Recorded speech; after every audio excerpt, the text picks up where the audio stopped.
I am Dr. Himadri Ghosh from Unveiling. Today I invite you on a brief journey, one that spans over 2 millennia, to explore how humanity has tried to understand the motion of the celestial bodies, and in doing so, how humanity has found its own place in the universe. This famous illustration from the 19th century captures a powerful idea that human being is trying to reach beyond the sky, beyond our visible world. Visible world, as you can see, by sun, by stars, moon, earth, plants, etc. This human being is trying to reach beyond the visible world to find out, to uncover the machinery, the cosmos, machinery of the cosmos, which is running this whole universe.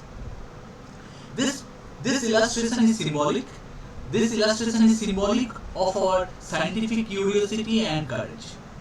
Curiosity and courage, these are the two very important traits that fuel every great breakthrough. Let's begin our journey with Ptolemy in the 2nd century AD. He proposed a geocentric model.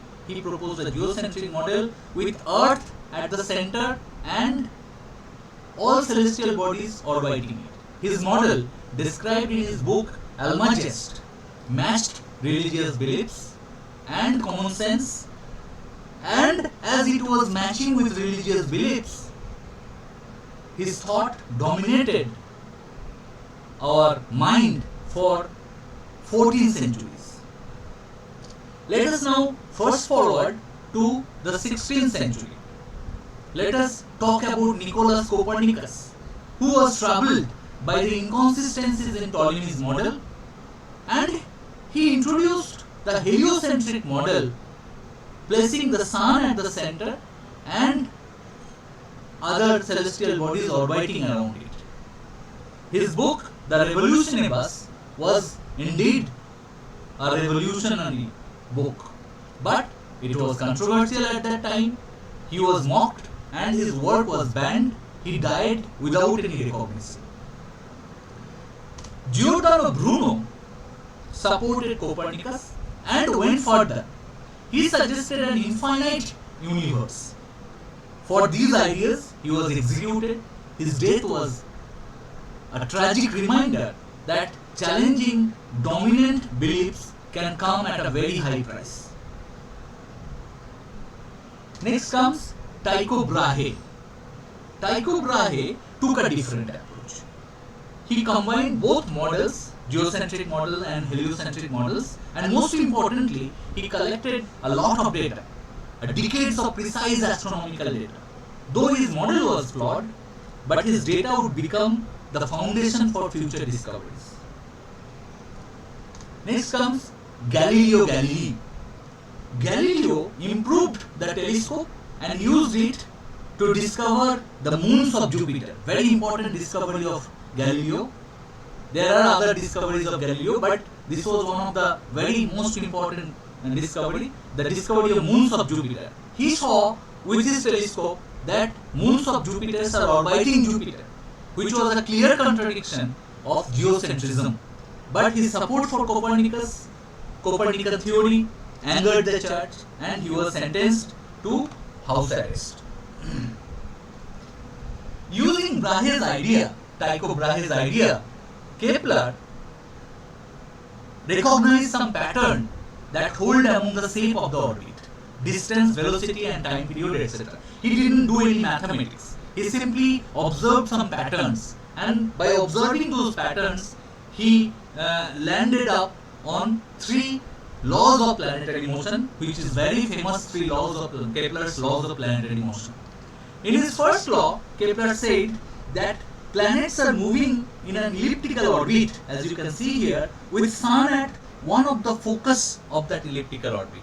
In his second law, he went further to talk more about the orbit of a planet, motion of a planet. He said that when a planet is moving around the sun, it is cutting out equal areas in equal time. That means areal velocity of the planet around the sun is a constant quantity. And the third law of Kepler told some quantitative idea about the time period of the motion of the planet. But Kepler, what was Kepler's main idea was how the planets are rotating around the sun. But he was not sure about why the planets are doing what it is doing right now. Here comes the Newton, Sir Isaac Newton, and he tied it all together with his law of universal gravitation and laws of motion, which is laws of motion is nothing but mass into acceleration equal to the total amount of force acting on any particle.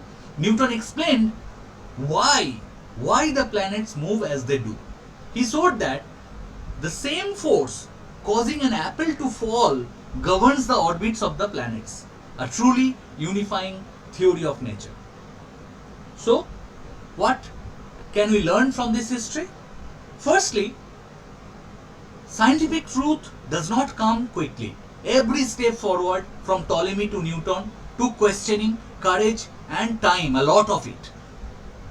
Number 2 is very important again. Majority opinion is often wrong. This is what we understood from this history. And thirdly, we have to understand that deeply held beliefs, especially religious or ideological ones, have often restricted scientific progress. But truth has a way of enduring.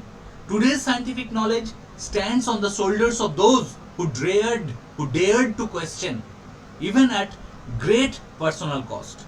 As we continue to explore the cosmos and uncover new mysteries every day, let us honor the legacy of those pioneers, not only for their discoveries but for their unwavering commitment to the truth. Thank you.